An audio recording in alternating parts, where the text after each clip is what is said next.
Since her surprise announcement that she will not be running in the next federal election, McKenna's been spending a lot of time in Hamilton. The Ottawa MP and Minister of Infrastructure and Communities grew up in the city. Her parents still live here. In the last few days, she's posted pics of herself on social media sporting a Hamilton is Home t-shirt, enjoying a meal at a Hamilton patio, and swimming at Hamilton's beachfront. Does this mean she plans to stay? We caught up with her yesterday at Pier 4 Park. I actually just feel like this is great. This makes me feel like, this is where my roots are, and I can chill out with my family and kind of take some time to reflect, because it was a lot of years in politics, and also what matters. And as I said, what matters to me most, my kids, my family, and then, the next steps on climate. Right. And what are the next steps for you on climate? Like, do you have a job lined up? Do you have a dream job that you'd love to do? So people ask me this, and just so everyone knows, no, I don't want to be mayor of Hamilton. I think Hamilton's great, but taking a break from politics. I'm just trying to figure out where I can make the most difference. And internationally, every country needs to do what Canada's done. They need to put a price on pollution. They need to phase out coal.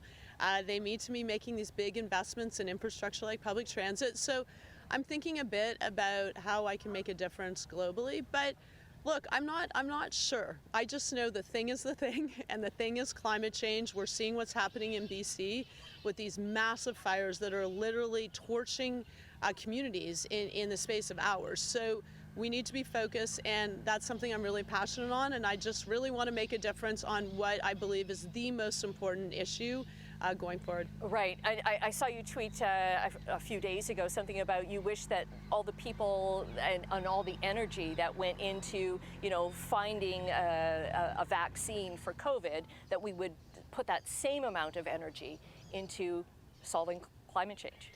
Well, I think that there's some good reflections after the pandemic, and I've had time, like everyone, you're hanging out at home.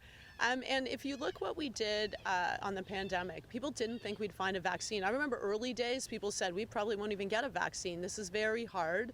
And guess what? Like, just over a year later, we've got vaccines. We're going to have everyone in Canada, that wants a vaccine, and hopefully that's everyone, have everyone vaccinated. And I think that's what we need to do for climate. We've been doing a lot, but the whole world needs to now say, we've got this massive challenge. We need to listen to science and scientists. Same thing we did on COVID. We need to have a clear goal. We know what our goal is. It's saving our planet, but it's staying well below 2 degrees. And we need everyone to be working together. So that's governments, but the private sector, that's unions, that's young people, and then we can do it. But it's going to take a lot of focus, and it's going to be hard.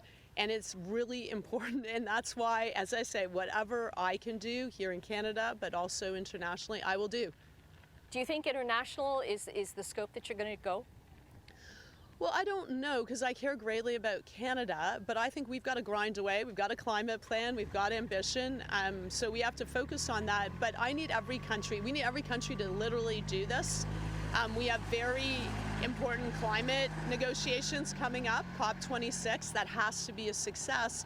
But we also need to build the future we want, and we need the trillions of dollars for clean energy to go into developing countries too. And so, look, there's a lot of work to go around on climate, and I'm not sure. I will always, be doing things here in Canada, of course, also with Indigenous peoples. I've worked very closely with them, and they're often on the front lines of climate change, but they also have solutions. So I'm not sure. You know what I'm going to do? I'm going to hang out in the Hammer with my family, think about it. I'm still the Minister of Infrastructure. The Prime Minister asked me to stay on, so I still have major transit projects to get done across the country and other investments.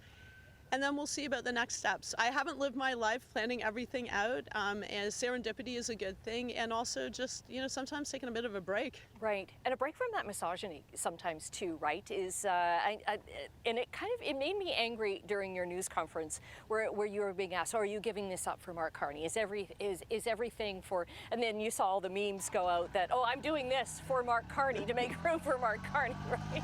I've learned in this business, people will say all sorts of things, and the one thing that is really important to me, and so this is really to the women, girls out there, or broader diversity, people who want to get into politics. We need good people. We need people who haven't been in politics before, who want to change things. And I don't want people to think I got out of politics because of the misogyny. In fact, that kind of what made me, double down on getting things done, because what those people want is they want to chase people like me out because they know I am committed to doing big things like getting a price on pollution, like tackling climate change. And that's not okay. And so I have all the backs. So all the girls and women, if you want to run for whatever party, run like a girl, do it. I will support you because it's super important.